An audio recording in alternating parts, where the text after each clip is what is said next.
Hi, my name is Natalie Wiebelhaus, and I am a senior at Lincoln High. You know!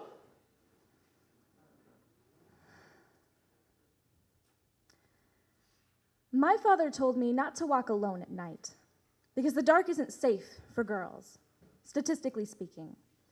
He told me never to be alone with a guy, or two, or three, to keep the door open and not accept rides from those with intentions that are only good enough. Unreported rape is a problem among young people, with over 90% of college rapes never reported to authorities. We blame it on peer pressure. But I think there really is confusion over whose responsibility it was to say no. We blame it on the culture, accusing it of rape as if it somehow had the power to penetrate. But when teenage persons are accustomed to the privileges of adulthood and re-gifted the excuses of childhood, and the loss of promising futures is blamed on simple mistakes, as if maturity had anything to do with it, and at some age, this was actually considered acceptable. Their environment tells them by saying nothing, that if she's not awake to say no, they can do as they please. Force isn't required to molest a limp body, as if rape were merely a disregarded protest and rape prevention a matter of adding and subtracting clothing, instead of a mind which divides human worth with the exponential growth of their appetite.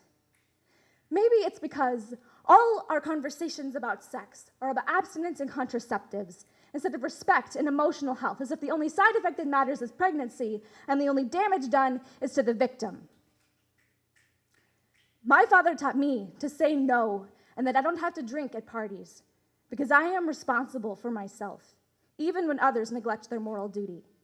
Because casting blame is useless. It's always after the fact, but you can take as much responsibility as you want. In fact, prevention.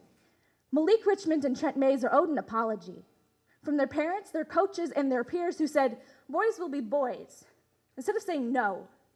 So they could become the kind of men with futures worth having, instead of make-believe lovers with no immunity to hatred, potential and promise, eternally eclipsed by malnourished minds molesting and mistreating until the walls fell down and exposed their egos, shivering and naked. Jane Doe is owed an apology, not only from those who violated her body, but from those who belittled her pain, as if that would lessen it, and as if denial could alter the complexion of ugly vomited from Steubenville. My father taught me not to be afraid, not of relationships or of trusting men or even of my own mistakes.